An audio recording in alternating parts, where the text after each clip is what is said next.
Hello, my name is Angeles Sanchez, and today I have the pleasure to talk to you about one of the most interesting works of Wassily Kandinsky. This is, of course, in the braid oval, so let's begin.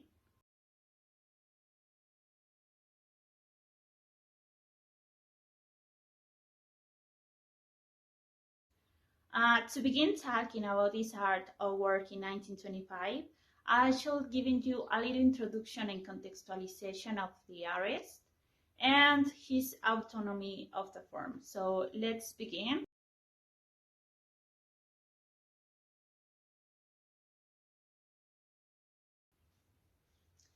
Wassily Kandinsky was a Russian painter. He was born on December 16 in 1866 in Moscow, but after forging his career in law and economics, life would take him to München in Germany, where he will begin learning to paint at the age of 30.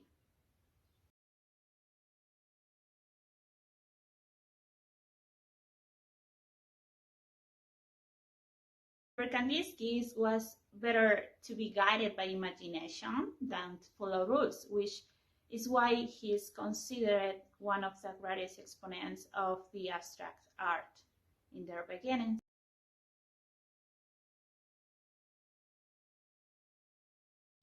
For him, the most important thing in an art painting was always color. That is why in the inspirations to paint, we could find the movements like Fauvism and Impressionism to highlight his loved Monet works.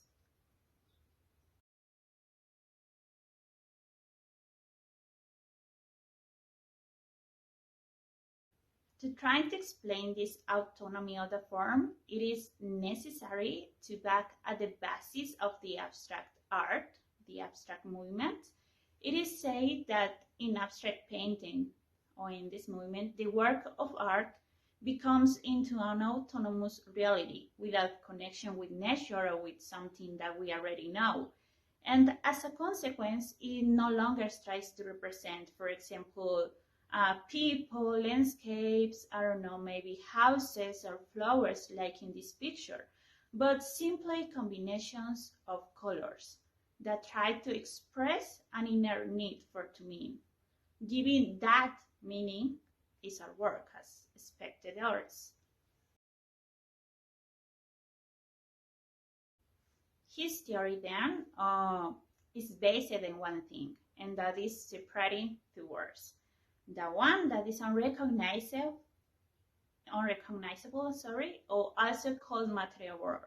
That is what we know as reality. And the one that can complement the previous one so that it becomes recognizable, the spiritual world.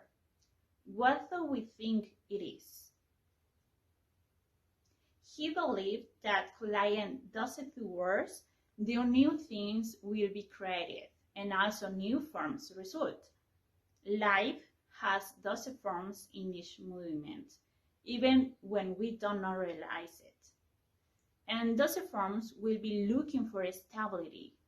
Like person said, a red line represents a movement, where a circle represents evolution.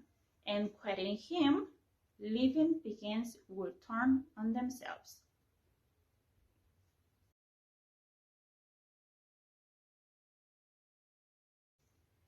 Everything that we know can be reduced to lines, circles, triangles, and squares. That is then the called autonomy of the form, according to Kandinsky. Here you can find another example in one of his paintings called Yellow, Red, and Blue. After explaining this part, we can continue with the protagonist of this presentation. Now we can talk about our main artwork today, the braid oval. This work was painted in 1925 during his stay at the Bauhaus School in Germany. He taught his students about the psychology of color and how it worked with their synesthesia. Normally, Kandinsky works can be divided into three parts: impressions, improvisations, and obviously compositions. In this last category, we have the geometric abstraction. Kandinsky no longer focuses on using color psychology as before in his works, or in the Bauhaus school, or anything related to that, but now followed his theory of autonomy in the form and deciphered all the possible images and used lines and circles, triangles and squares again. That's how he gave birth to this work.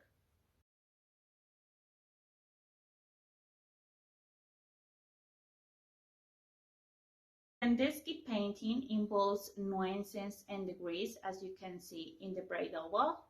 In fact, they are obviously right. Let's do a little analysis then of this piece. We already know that this artwork was made by Wassily, Kandinsky in 1925, when he theorized and teached about art. But now we will focus only in this work. In first place, we have the interpretation of objects and symbols. But because it is an example of abstract art, it can be difficult at first sight. Either way, we can still distinguish colors like brown, yellow, green, black, and a huge of green. And new forms. We see multiple circles with a juxtapositions of lines. The perspective, we could say that is in an aerial view. It is also oil on cardboard, and as I said, even when Kandinsky in the beginning of their career took inspirations from different art movements, this artwork is abstract art.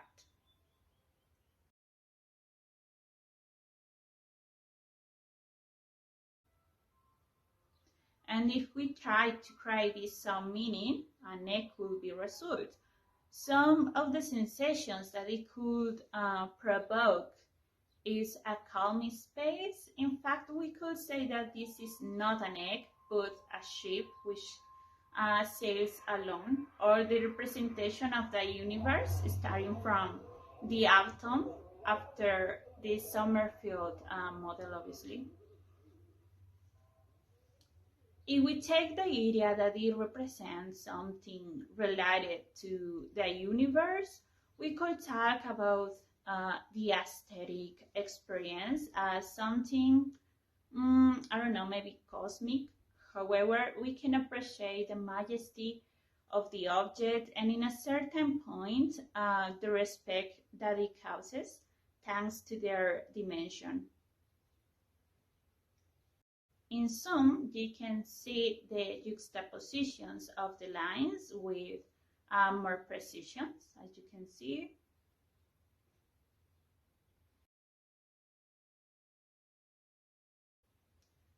To finish, I think that Kandinsky was one of the artists who could use their talent with all the resources that life gave to him, like the love for music and the synesthesia, but to put on their work. To be honest, I didn't know that he had written books where he explaining these theories. And to highlight, I found it interesting about reducing all just to lines and geometric figures. In the case of the braid oval, I didn't know that this painting, but after this little analysis, I can say that represents very well his theory related to the autonomy of the form. The reality is reality just because he have found its meaning. That is what happened when you see his artwork. So this is all from my part, to be honest.